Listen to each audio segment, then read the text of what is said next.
In today's video, we are going to solve another problem on consolidated balance sheet. So let us go through the problem. The balance sheets of Big Limited and Small Limited as on 31st March 2015 were as follows. Equity and liabilities in that share capital. Shares are of rupees 10 each. Share capital of Big Limited is 4 lakh and that of Small Limited is 20,000. Reserves and surplus. General reserve of Big Limited only is 1,60,000. Profit and loss account, that is profit of Big Limited is 1,20,000 and that of Small Limited is 1 lakh. Then you have creditors 90,000 for Big Limited and 10,000 for Small Limited. Tangible fixed assets in that buildings of Big Limited 1,40,000, of Small Limited 30,000, machinery 2,40,000 and 32,000. Then you have non-current investment in 1,800 shares of Small Limited. So this is the investment made by Big Company in Small Limited, 2 lakh rupees, and in government securities, Small Limited has made investment 36,000. Can see it in the balance sheet. Then stock of Big Limited is 60,000 and that of Small Limited is 10,000. Then trade receivables 10,000 and 14,000. In detail you can see here debtors of Big Limited 10,000, that of Small Limited 8,000 and bills receivable 5,000 for Small Limited. Cash and cash equivalents. Cash of Big Limited is 1,20,000 and that of Small Limited is 8,000. Okay. So bills receivable of Small Limited include 1,000 drawn on Big Limited, and the creditors of Big Limited include rupees 8,000 which are due from Small Limited. Assume the entire surplus in profit and loss account of Small Limited is before acquisition of its shares by Big Limited. Prepare consolidated balance sheet of Big Limited with its subsidiary Small Limited. So here Big Limited is acquiring 1,800 shares of Small Limited by paying 2 lakh rupees. Okay, and the date of acquisition is not given in the problem. They have also mentioned that bills receivable of Small Limited includes 1,000 rupees which is drawn on Big Limited. So these are intercompany bills. And also they have given the creditors of Big Limited include 8,000 due to Small Limited. So these are intercompany debtors and creditors. Whether it is intercompany debtors or creditors and bills, these are to be eliminated while we are preparing the balance sheet. I will explain this while we come to the preparation of balance sheet. As of now, first we will start with the calculations of minority interest. Okay, we will start with minority interest. Now to calculate minority interest, first we have to find out what is the ratio of Big Limited and other shareholders. Here you can see the share capital of Small Limited is 20,000 shares of rupees 10 each. That means there are 2,000 shares in Small Limited. Out of that, 1,800 shares are acquired by Big Limited. So the ratio will be 1,800 is to 200. Okay, so 1,800 is to 200. If you simplify, you will get the ratio, that is 9 is to 1. So let us write the ratio over here. 9 is to 1. Okay, so using this ratio we will divide the share capital, reserves and surplus amongst the holding company and the remaining shareholders. What is the share capital of Small Limited? Share capital is 20,000. So we have to divide it between holding company and remaining shareholders. So 20,000 into 9 divided by 10. So that will be 18,000, and for remaining shareholders 20,000 into 1 divided by 10, that will be 2,000. Alright, next we have is general reserve. Let us look at the general reserve given for Small Limited. It is nil. So we will write it here as nil.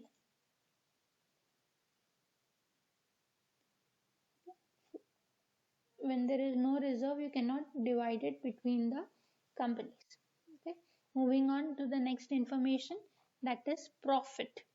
Now profit given in the balance sheet is 1 lakh. Now how to estimate whether it is pre-acquisition or post-acquisition profit? Here they have given you information. Assume the entire surplus in profit and loss account of small limited is before acquisition of shares by big limited. So clearly they have given that entire profit of small limited is pre-acquisition profit. There is no post-acquisition profit. So we have to take entire 1 lakh as pre-acquisition profit. So pre-acquisition profit is 1 lakh. It is to be divided between holding company and the remaining shareholders. So 1 lakh into 9 divided by 10, that will be 90,000. And similarly for remaining shareholders, 1 lakh into 1 divided by 10. So that will be 10,000. Okay. So this is the pre-acquisition profit which we have divided amongst big limited and small limited. There is no post-acquisition profit. So you can write dash or you can put nil. Alright. There is no information regarding increase or decrease in the asset. So let us make the total and find out the minority interest. The total of first column will be 1,20,000. Then the total of big limited will be 1,08,000 and our minority interest will be 12,000. This minority interest will be shown in the balance sheet. Alright. Now next step is to calculate cost of capital, cost of control, or it is also called as goodwill. So first we have to take cost of acquisition of shares. Now where is this given? In non-current investment. See, Big Limited has invested in 1800 shares of Small Limited. And look at the price which it has paid. It is 2 lakhs. So this is our cost of acquisition. Cost of acquisition is 2 lakhs. Less face value of shares. So face value of the share, you will find it here in the notes to the balance sheet. Face value of shares is 10 and the number of shares acquired are 1800. So our face value of shares, write it in the bracket, 1800 into value of every share is 10. So face value of the shares is 18,000. So 2 lakh minus 18,000, that will be your goodwill. It will be 1,82,000. So this is our goodwill. Next step is to calculate capital reserve. Now to calculate capital reserve, you have to take pre-acquisition reserve portion of Big Limited. So here we can see pre-acquisition portion of Big Limited is nil. So we will put the dash over here. And we have to take pre-acquisition surplus portion of Big Limited. So pre-acquisition surplus of Big Limited is 90,000. So we will take it here, 90,000. So our total capital reserve will be 90,000. Now we have to calculate goodwill or capital reserve, that will be shown in the balance sheet. So goodwill as per this note, above note, is 1,82,000 and capital reserve as per the above note is 90,000. So whichever is higher will be shown in the balance sheet after calculating the difference. So 1,82,000 minus 90,000. So our net goodwill will be 92,000 and this we will show it in the balance sheet. Okay, I hope the calculations are clear till here. We have calculated minority interest and the net goodwill that will be shown in the balance sheet. Now our next step is to prepare the consolidated balance sheet. So you have to keep a format ready like this of the balance sheet. Okay, and then you have to start preparing the balance sheet. So let us prepare the consolidated balance sheet of Big Limited along with its subsidiary Small Limited. We will start with working note number 1, that is share capital. So remember, while preparing the balance sheet of holding company, only the share capital of holding company is to be shown. So what is the share capital of holding company that is given in the balance sheet? Shares of rupees 10 each of Big Limited, it is 4 lakh rupees. So same share capital we have to show. So here in note number 1, in the bracket we can write shares of rupees 10 each. What is the amount of shares? It is 4 lakhs. We are not showing the share capital of subsidiary company because share capital is already divided between Big Limited and Small Limited, and we are going to show minority interest in the balance sheet. So we don't consider the share capital of the subsidiary company. Only the share capital of holding company is shown. Okay, so here share capital, note number 1, amount is 4 lakhs. Okay, next is reserves and surplus. So under reserves and surplus, first we will take capital reserve. So capital reserve we have calculated here. As per our note, goodwill will appear in the balance sheet. So capital reserve is nil. So we will write it here nil for capital reserve. Now let us calculate general reserve. For general reserve, you have to take Big Limited, and for Small Limited, only the post acquisition portion of Big Limited is to be considered. So let us look at the general reserve that is given in the balance sheet for Big Limited. Here you can see Big Limited general reserve 1,60,000. So we will take it here. General reserve for Big Limited 1,60,000, and for Small Limited only post acquisition portion of Big Limited. So if you look at the balance sheet, there is no post acquisition reserve, so it will be nil. So 1,60,000 plus nil. So our total general reserve that will be shown in the balance sheet will be 1,60,000. Then we have to also write the profit and loss account, that is surplus. So let us look at the surplus of Big Limited that is given in the balance sheet. So surplus of Big Limited is 1,20,000. So we will take it here. Big Limited 1,20,000, and for Small Limited you have to consider only post acquisition portion of Big Limited. So if you look at the minority interest, there is no post acquisition profit, right? So our post acquisition profit will be nil.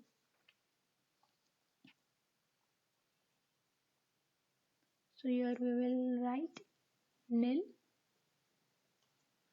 So total profit that will be shown in the balance sheet will be 1,20,000.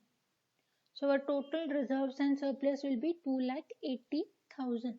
So let's go to the balance sheet. Note number 2, reserves and surplus 2,80,000. Okay. Next you have to write the minority interest. As per the working note, our minority interest is 12,000. So we will take it here. Next liability is trade payables. So let us look at the trade payables that is given in the problem.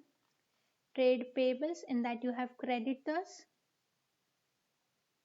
and bills payable. So creditors of Big Limited is 60,000 and of Small Limited it is 10,000. Along with this, one more information is given, that is creditors of Big Limited include 8,000 due to Small Limited.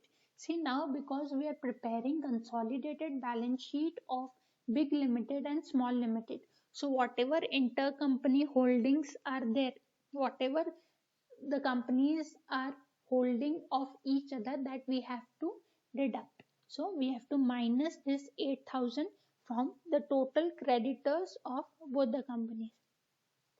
So creditors of Big Limited are 60,000 and that of Small Limited are 10,000. So let us first take that in the balance sheet. Note number 3. Okay, creditors of Big Limited, we will take it here, which is 60,000. and the creditors of small limited are 10,000. From this, we have to minus intercompany creditors, which are 8,000. Okay, so we have to add this, and from this, we have to minus intercompany holdings, which is 8,000. So, net amount will be shown in the balance sheet. So, the net amount will be 62,000. I hope this is clear. You have to take creditors of both the company, and from that you have to deduct any intercompany dues, and the net amount will be shown in the balance sheet. Alright, next we will take bills payable. Now bills payable that are given in the problem is only 30,000 of big limited. One more information is given. Bills receivable of small limited include 1,000 drawn on big limited. So we have to eliminate this intercompany bills. Okay. Actually the bills are 30,000, but it includes 1,000 drawn on big limited. So we have to eliminate that. So in the balance sheet under bills payable of big limited, it is 30,000. Okay. Then for small limited, bills payable are nil. Okay. And from that you have to deduct intercompany bills, which is 1,000. So the net bills payable that will be shown in the balance sheet will be 29,000. So total receivables that will be shown in the balance sheet is 91,000. So let's go to the balance sheet. Trade payables, note number 3, 91,000. So we are done with the liability side. Now let us pass the notes for the asset sides. So in that you have tangible fixed assets. So let us look at the assets which are given in the balance sheet. So buildings of big limited is 1,40,000 and that of small limited is 30,000. No other information regarding buildings is given. So we will take it as it is. Okay. So tangible fixed assets, note number 4, in that buildings. So buildings are 1,40,000 for big limited and that of small limited it is 30,000. So the total buildings that will be shown in the balance sheet will be 1,70,000. Now similarly we have to take machinery given in the balance sheet of both the companies. Now you can see machinery is 2,40,000 for big limited and 32,000 for small limited. So we will write it in the note. Machinery for big limited is 2,40,000 and for small limited it is 32,000. So the total machinery that will be shown in the balance sheet will be 2,72,000. So the total tangible assets that will be shown in the balance sheet will be 4,42,000. So let us go to the balance sheet under asset side. Note number 4, 4,42,000. Okay.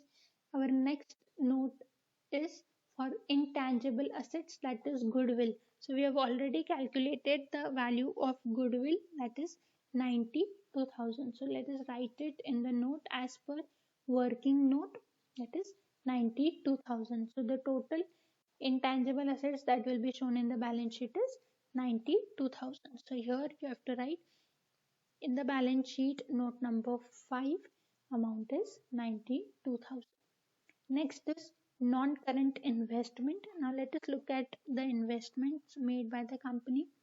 See, Big Limited has made investment in Small Limited for rupees 2 lakhs and Small Limited has made investment in government securities 36,000.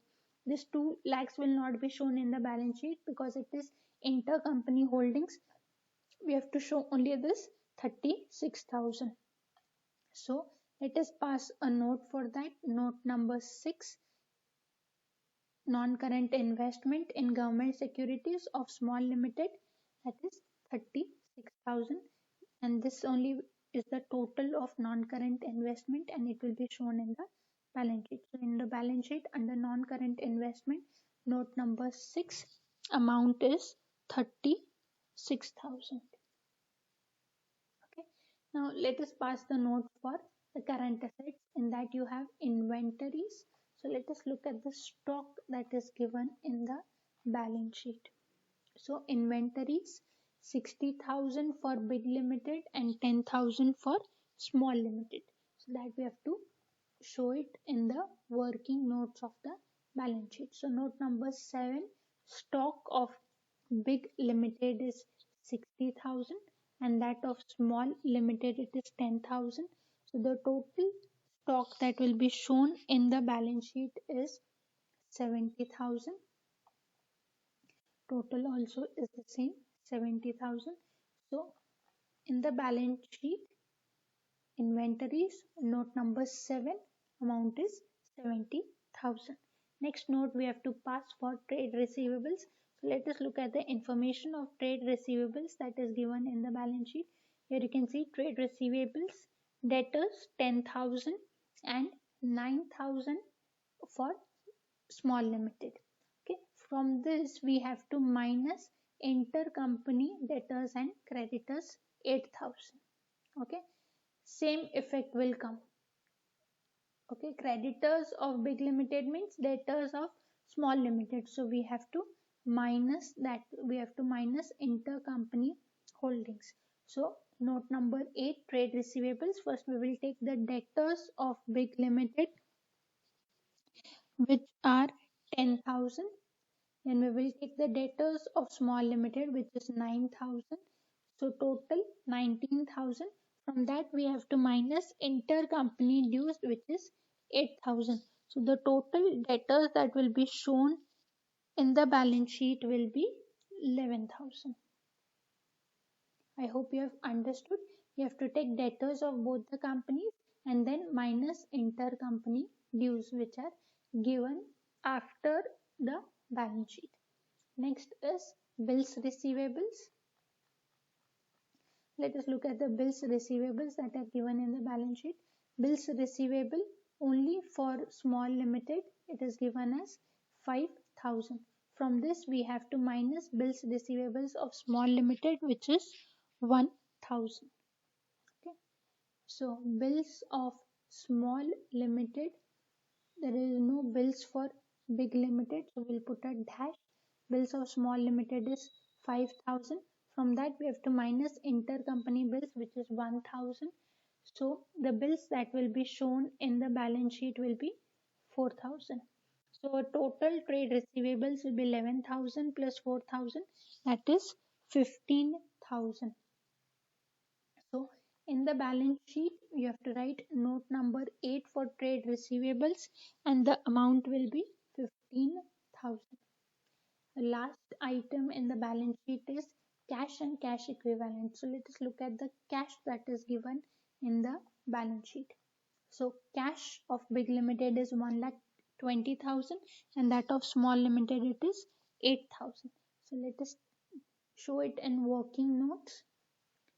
So last working note, cash and cash equivalents, note number 9, cash in hand of big limited it is 1,20,000 and that of small limited it is 8,000.